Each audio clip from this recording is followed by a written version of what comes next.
Okay, we're here again. It is Startup and Innovators on the Atlanta Discuss channel. Yes, today we have an innovator. She's not a startup. She's been there, she's done that. She has carved a lot of niches for herself in different areas. But today we're talking humanity, we're talking selflessness, we're talking about NGO foundation. Giving back to the downtrodden, giving back to where you're from, giving back, you know, here we've spoken to a lot of people in the IT industry. Remember Bima Budhaisen, the man that has about 12 patents that's always invented. Remember the guys in Brazil we spoke to in agriculture that have invented stuff, animal feeds, the guy that developed how to feed cattle, and so on and so forth. The guys that developed a mode of transportation for health equipment in Cross River State in Nigeria. We can go on and on. And lately, the lady in Brazil too, who teaches Portuguese, you understand, she was going to study law. She ended up studying Portuguese and now she speaks French, Portuguese, and all that. She's a translator and she's making so much money from teaching Portuguese. Now we're helping her to build an app, because that's how she can spread her gospel positively. But today we have another extremely special guest. Her name is Aisha Bello-Opara. Aisha, welcome to Startup and Innovators.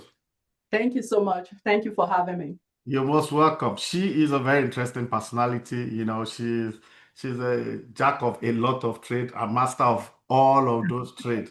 You understand? So we're not going to talk about all those trades. We're just going to focus on what she's been doing for other foundations, what she's going to do about her own foundations, why she's doing it, when she's doing it, and the details, that all this encompasses. But she's going to tell us about herself. I always like people to tell their story, but I also like to introduce people also, based on what I've seen here and my research also shows she's a purpose-driven leader whose life and work are rooted in service, justice, and compassion. She has a background in law, so that explains, advocacy, there's something about law that I always want you to help and, that penchant for more. She developed a strong foundation in advocacy, you see ethical responsibility principles that continue to shape our leadership philosophy till this moment as we speak. Our passion, however, extend beyond our professional achievement. She has always been drawn to humanity, especially to the vulnerable. I said it, the undeserved and those voices often that we don't hear about. She believes that true leadership is not defined by position, but majorly by impact. That's a very key word there. This conviction led her to serve as president of Women of Glory Foundation. That's the US chapter. We're going to talk so later about that, where she channels her vision into action, compassion into structured community outreach all over Nigeria and Africa. And under her leadership, the foundation continues to provide mentorship, charitable initiatives, an empowerment platform that uplifts women and strengthen family. I know women are always they need the yeah. Nobody's out there helping the men. I don't know why. We need help too. Yeah. Well, it's always women and children, as if women are, we have to. I'm going to start an NGO on that to Yeah. help, men, we need a lot of help. For themselves too. Yeah. Whether through community support program, faith-centered encouragement, or strategic advocacy, Aisha remains steadfast in her mission to create opportunities for others to rise. That's a lot of selflessness. Yeah. She leads with grace, resilience, and unwavering integrity. Keyword there also, driven by belief that when women are empowered and communities are supported, transformation becomes naturally inevitable. But when the men are empowered, also everything quadruples and there's peace and everybody's happy. We should have that. So for Yeah, us, that's right. service is not an obligation, it is a calling. Wow, I love that. I really Thank love. you so much. Thank you so So much. tell us, how did you get into this? I mean, I know you studied law, but how did you, growing up and all that now, is it what you've always had passion for, or you just stumbled on it, or tell us your story. Actually, for me, it's not something, being in humanitarian is not something I just stumbled upon. I studied law. Hmm. And back in my university days, I've always thought I was going to be an activist, actually. Yeah, when I studied law, my goal was that I was going to be a human rights activist. Hmm. But when I finished studying law and left Nigeria for the United States, I think that kind of changed, being a humanitarian or being a human rights activist. But it still took me into humanitarian, because while I'm here in the United States, I still went into something that had to do with humanitarian, which was asylum, like people applying for asylum and running away from all the challenges in their country, all the, all the bad experiences they had. And then we just interview them and grant them asylum. So it still put me on the path of humanitarian. So when 2024 came and the founder of Women of Glory Foundation had approached me. I actually met her somewhere and she approached me, told me a little bit about Women of Glory Foundation. And I jumped into it. I'm like, okay, this is what I've always wanted to do. Women, children, just people really in need that I can actually, with my own little time, resources, and just have an impact on it. So it's not just something that I stumbled upon. Like, it's just something that has always been in me, honestly. Helping people, I don't know. I do not have much, but with the little I have, I'm ready. You need something, I'm coming through. You need help, I'm coming through. That has always been me. I've always been compassionate. It's just me. It's just inborn in me. So that was how I went into Women of Glory Foundation, and now I'm the US chapter president. Wow. So what projects are you guys embarking on or have embarked on? I mean, I'm talking Women of Glory right now. What have you guys been doing the last year or two? Tell us. Okay. So I joined in 2024, and because of my zeal, was made the head of admin. Then they hadn't really had anything structure in place. But in 2025, when we had a structure in place, I was elected as the president of Women of Glory US chapter. So in 2025, back in 2024, actually, we've already started embarking on projects. Usually, our main focus are women and children. When I talk of women, I'm talking about women who are battered in their marriages or even in their relationships, women who are widows who have nothing to fall back on. We all know back in Africa, we rely so much on the men. We rely so much on our husbands. So when they lost this man figure in their life, it's like they're falling back on nothing, absolutely nothing. So that is where Women of Glory also comes in, right? And try to make them get back on their feet. Then we're also into children as well, because one thing with me, you cannot deal with a woman or the mother and not deal with the child, right? It goes hand in hand. So with the children too, we look at children who are in schools, but their parents cannot afford to, educationally cannot afford to fund them in school. We step in as well to take care of that. Sometimes we go to schools. We go to the secondary schools in Nigeria. There are lots of programs we usually have for children. Some are feed the children, some are pad a girl child, some are just looking for those intelligent kids who are in secondary school, about to get into college, about to finish but get into college, but their parents cannot afford to sponsor them in the university. We're stepping in. We sponsor them. We have a partnership actually with one of the universities now in Nigeria that is ready for us to bring these kids, and they're ready to also partner us and see that these kids can still proceed and fulfill their dreams and achieve their dreams when they go to college. Wow. So for this year so far, we've had projects 2024, 2025. This year, 2026, this is our current year, we just had this impacting the women. We had this Gift to Gain International Women's Day, where we had it was massive. It was really impactful. But we had this talk show with women, and they all came in. It was actually it wasn't really a talk show. It was like a program where we had the women were impacted.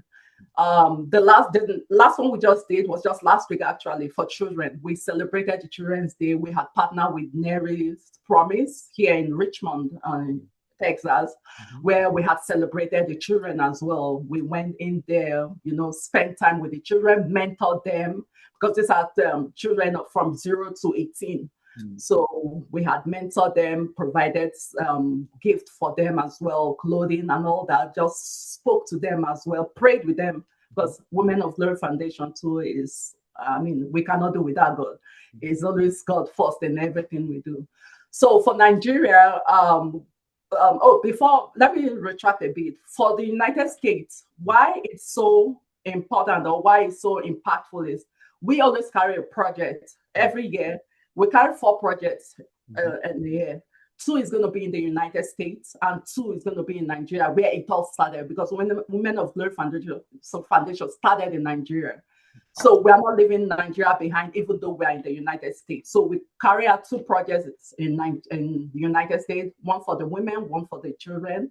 Then also in Nigeria, we carry another 2 projects, one for the women and one for Nigeria, for children. We are done with the United States project now. So the next one we're going to do is back in Nigeria. So we're going to be impacting the widows in the community, and the second one is going to be with the children's. I think an international guest child is coming up in Nigeria. That is another project we're going to be carrying out when it comes to the children. So those are our 2 outstanding projects in Nigeria. Then we talk of next year. But for every year, we always have 4 projects. I wish we could do more, but so far it's just been we putting our money together. These members, Women of Glory Foundation. That's members, what I was going to ask you. Yeah, that was my next question. That how do you? Okay. Oh, so let me not go further. Go. No, you can go ahead since you've started. How do you guys levy yourselves, or you write what do you call it, briefs to get funding from multinationals and all that? How do you fund the project? So far, it's been we members, these women who are members of Women of Glory, we putting our money together. So when there's a project, when we identify a project we want to carry out or an outreach we want to carry out in the community, we just go within ourselves and, hey, this is the project we want to carry out. Please, can we voluntarily donate whatever you can? So you see members donating money, members donating whichever items we need. So it's just we. But now we're beginning to look outward and try to see who can partner with us, what other organization can partner with us, what government and parastatal can partner with us, so that the more we have, the more we can reach. So far, we can only reach as much as our money as members, because it's from our money. We work, but out of the money we get paid every paycheck. When there's a project, we're contributing out of it. We're taking out of our paycheck and contributing just to touch the lives of people in the community. That is the passion we all have. But we're beginning to want to go out there and look outward and see who can partner with us so that we can touch as many lives as possible. Wow. That's really awesome. Yeah, but if you don't do anything for men, don't forget the boy child. Yeah, boy child. Yeah, I know. No, Yeah, include the boy child. the boy child is not excluded. It's Uh-huh. just the men so far we're excluding, because Whatever, the men should come up with theirs. But the boy child is definitely we'll included. work on it. We'll work on it. Whatever grudge you have against the men, if you nurture the boy child early, they won't be Yes, bad when they grow up. You understand? yes, So let's do yes, prevention is better than cure. Okay? Don't mind me. I was yes. just pulling your leg. I mean, you know, one thing I always say is that when you are selfless, God will always bless you. I'm sure most of you always see the Yes, hand of God in what you do and all that. absolutely. Now, what do you have to say? Let's start with the government in Nigeria, for example. What advice do you have for them? Because based on what you're doing back in Nigeria, I'm sure you see there's a lot lacking in respect to widows, kids, women, helpless women in the farm, especially in the area of health, pregnant women and all that. What do you think? I mean, this is advisory, and I'm sure some of them will hear because they do watch this. And what advice do you have for them going forward? Where do they need to put in more effort? And I'm sure along the line, if you partner with a state government or federal government, I'm sure you won't mind also. So, especially if what you're going to say now is going to make a lot of sense to them. So, what do they need to do more? Which areas do they need to up their game? Okay. I'm not one that is into politics. I'm not really going to talk much about the government, but coming from a humanitarian standpoint, That point, yeah. I think Nigeria is rich. Mm, Believe believe it or not, Nigeria is a rich country. okay. Where they have the resources to impact the community. Mm, So when it comes to the vulnerable, when I'm talking about the vulnerable, I'm talking about the age, the elderly, the people we refer to as seniors or the elderly in Nigeria, senior citizens, the women and the children. Those are the three vulnerable population we all know of. So my advice is going to center on those vulnerable population. These people, please, the government, there are several ways you can actually help this vulnerable population.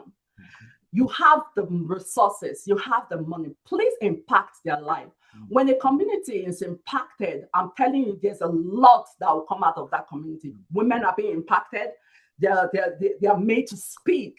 They are helped. They are made to carry out their vision. I'm telling you, it's going to also show in the children. It's going to show in their home. It's going to show in the community. Let's not also leave out our senior citizens. Yes, they are aged, they are elderly, but they are also vulnerable. Do not leave them. There are so many things that the government can do to just make the life of this vulnerable population a little bit better. We're not saying make it absolutely better, but at least a little bit better. Please, a lot of NGOs are out there. A lot of organizations are interested in this vulnerable population. Partner with them. Partner with them so that we can impact the community as large as much as possible. Interesting. When I was reading your profile, I know you referred to mentorship. So what are you guys doing in that area of mentorship? Can you be a bit more specific? So for us, we mentor both children and the women. Okay. So when it comes to children, especially the school-age children, now we're talking about not just elementary school children, but even the teenagers, right? Because whether we like it or not, they are still our hope. They are still our future. So when we mentor them and put them on the right path, they will find their fitting in the society, in the community.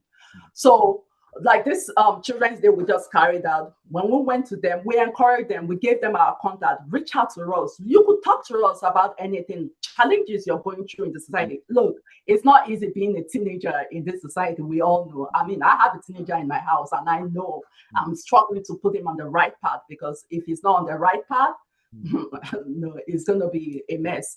So what we did with the children here is to just give them our contact, let them talk to us. We could mentor them career-wise. We could mentor them when it even comes to religion, like being relationship with God.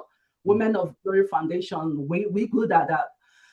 Then when in Nigeria, what we also do is look for these children who, like I said, very smart in school, but their parents are not able to either sponsor them in school or that.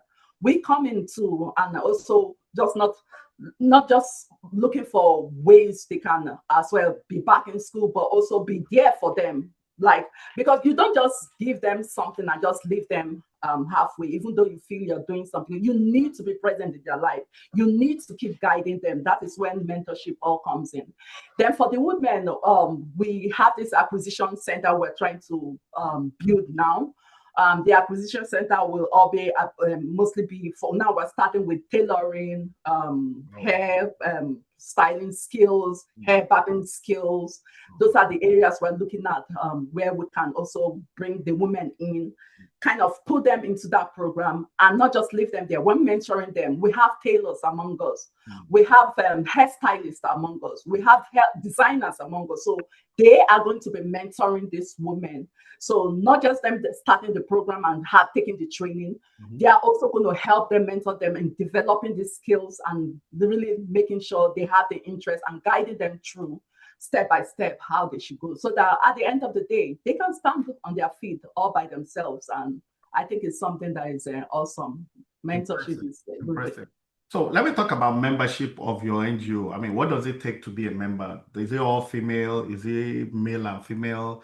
Or if it's all female, what do you need to be a member? I mean, I'm asking, there are people watching that have humanitarian, what should I call it? They have the knack to be a humanitarian like you, and they don't have the opportunity to practice it. They were like, okay, how do I join? So what are the immediate requirements? What are the prerequisites to be a member?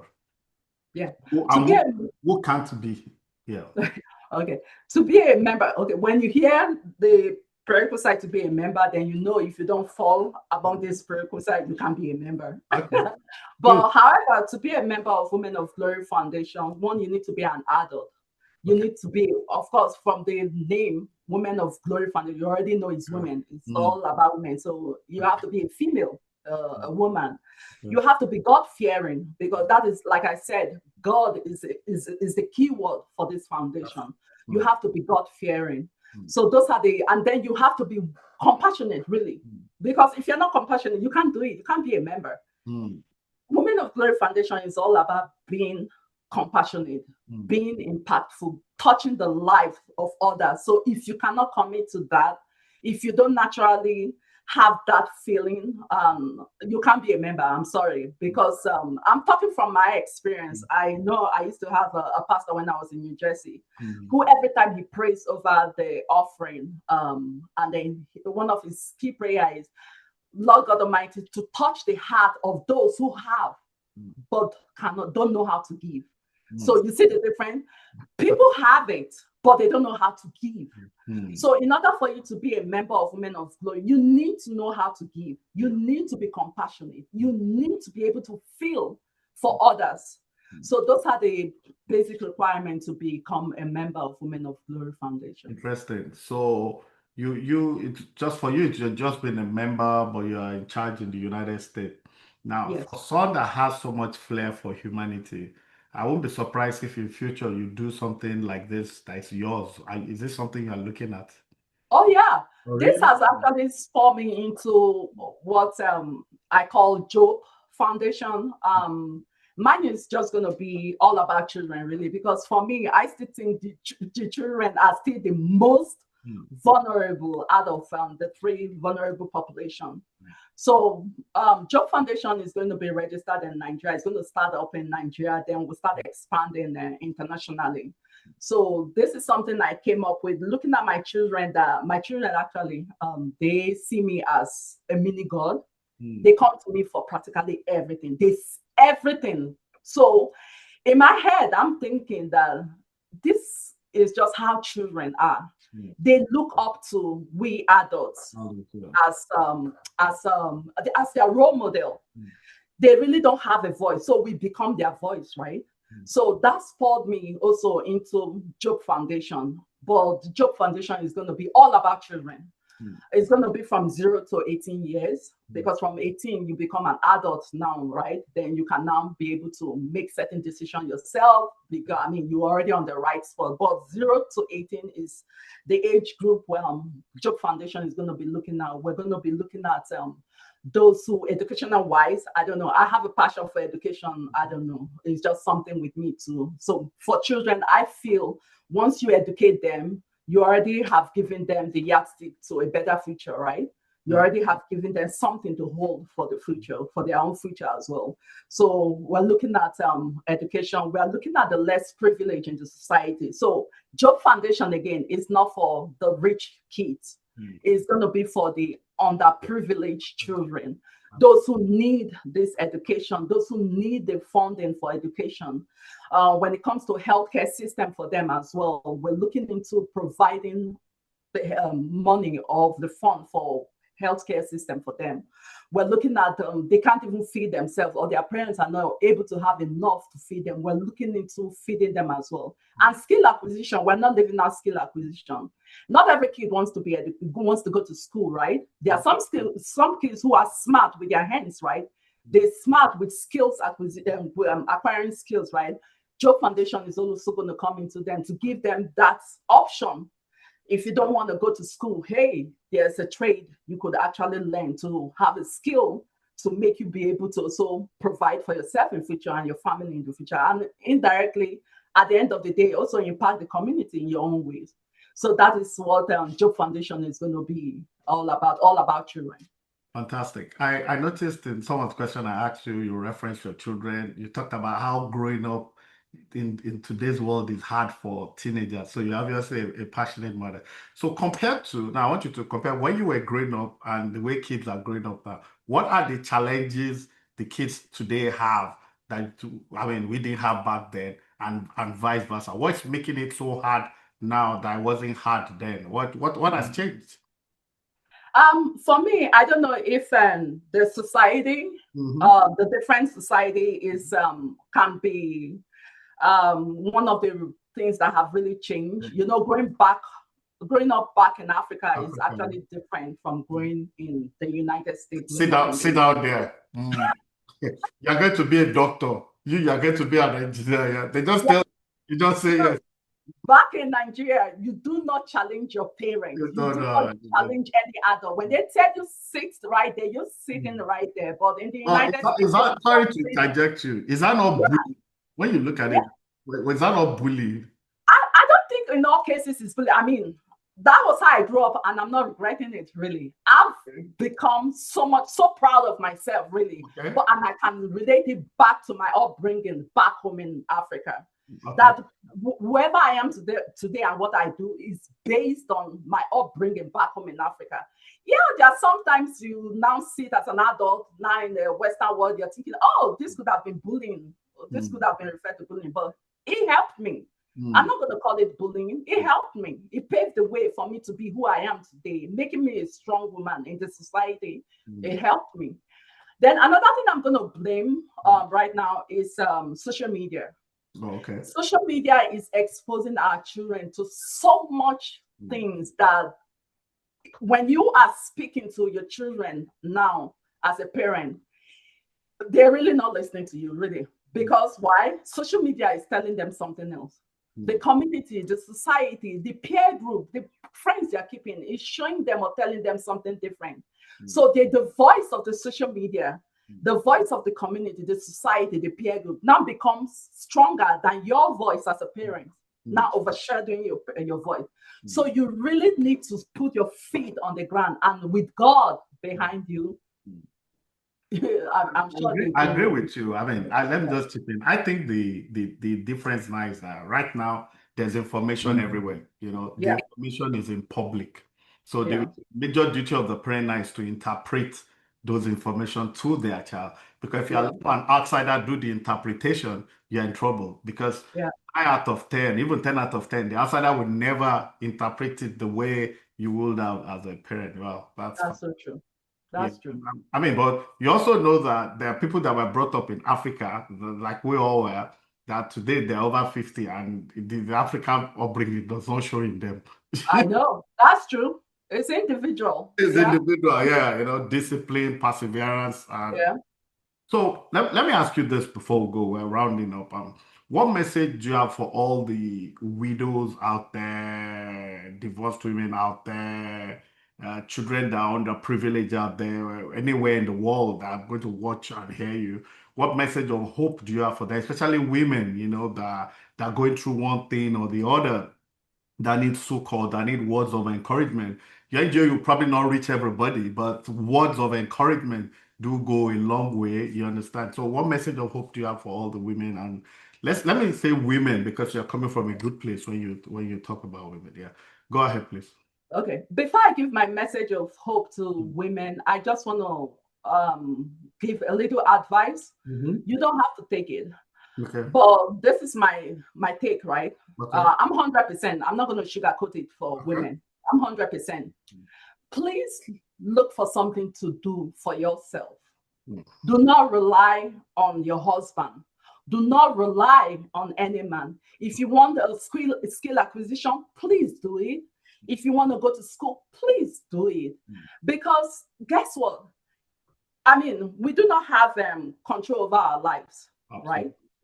Let's say you're a woman who just stay at home and let the man do all the provision. God forbid he dies.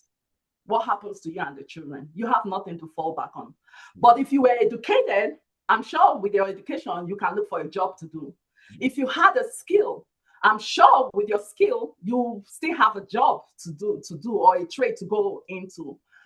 I'm encouraging all women out there, please do something for yourself. Do not rely on nobody. Do that for yourself, because guess what? Especially when you have kids, those children are going to rely on you. So what do you do when your husband passes on? Well, I mean, how are you going to keep looking for people to help you all through? For how long will you look for people to help you?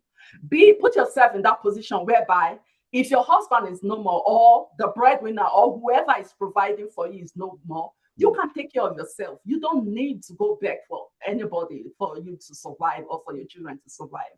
That is my advice for all women out there. I'm not coming from a place of attacking. I'm just coming from a place of advice. Like I said earlier, take it or leave it. You don't have to really, I mean, it's up to you. Then for hope for women out there, remember you're not alone. Life happens. You go through life. You go through challenges, whatever the situation may be. There are a lot of NGOs out there like Women of Glory Foundation. Reach out to us. Our contacts are always up. You could go to our website. We have branches in a lot of places in the United States here, in Canada, in the UK. We have in several states in Nigeria as well. So reach out. If you have no other organization or foundation to reach out to, please reach out to Women of Glory. We stand for hope. We give hope. That is what we do, especially for women and children. If you're in a life situation right now and you need help, please reach out to any of the Women of Glory Foundation in any state you are in, or any state that is close to you, or wherever you are, and we will come through, definitely. Thank you so much. Yeah, I'm going to put all their details in the chat box, and explaining how you can reach them, their website, for people that are watching. Today, I don't want to be a devil's advocate, because I know there are people that are married to sit-at-home wives, and they are enjoyed, and they call it life. Even if you are married to the richest man in the world, I am still going to encourage you as a woman. Let something doing for yourself. Women that sit at home, the man died and the woman inherited everything now. Oh, if you inherit it, percentage might be negligible, but I'm sure there'll be 10% or 20 of such. We're not all that. You understand? Yeah. These are our children. They need attention too. Yeah. If you're a doctor now, you are also a doctor or a nurse, and we're married, and you're always going to work. I'm also going to work. If I come home, I'm hungry. You are tired to cook for me. The children are back for you. Understand? So there's a way agree with balance you. it out. There's a way to balance it out. You guys have to just have the discussion. There's a way to balance it out. Look, that's true. The family can be busy. The husband is busy working. The mother is busy working. But there's a way to balance it out. Absolutely. Yeah. I just don't like when men are, that kind of. I have to support my people too. They are sit-at-home dads too, and the woman is doing all the work. It's true. And they are they will teach. I have a friend that's what he does. He takes the children to bring them. You see them, he has a 9, 7, and 5-year-old. He's doing their homework with them. And he's happy doing it. Family has one single account. There's transparency. Everybody is happily ever after. And how do they say it, Thank you, Aisha Bello-Opara. Fantastic. I mean, what you've done is very impressive. I'm sure you have given hope and succor to some women. The key thing there, I mean, for me, my takeaway is that you have to be strong, Yeah. You have to be strong. You have to be strong-willed, If you want something done, do it yourself, Yeah. If you want something yourself. If you think about what people will say, you probably would never do anything.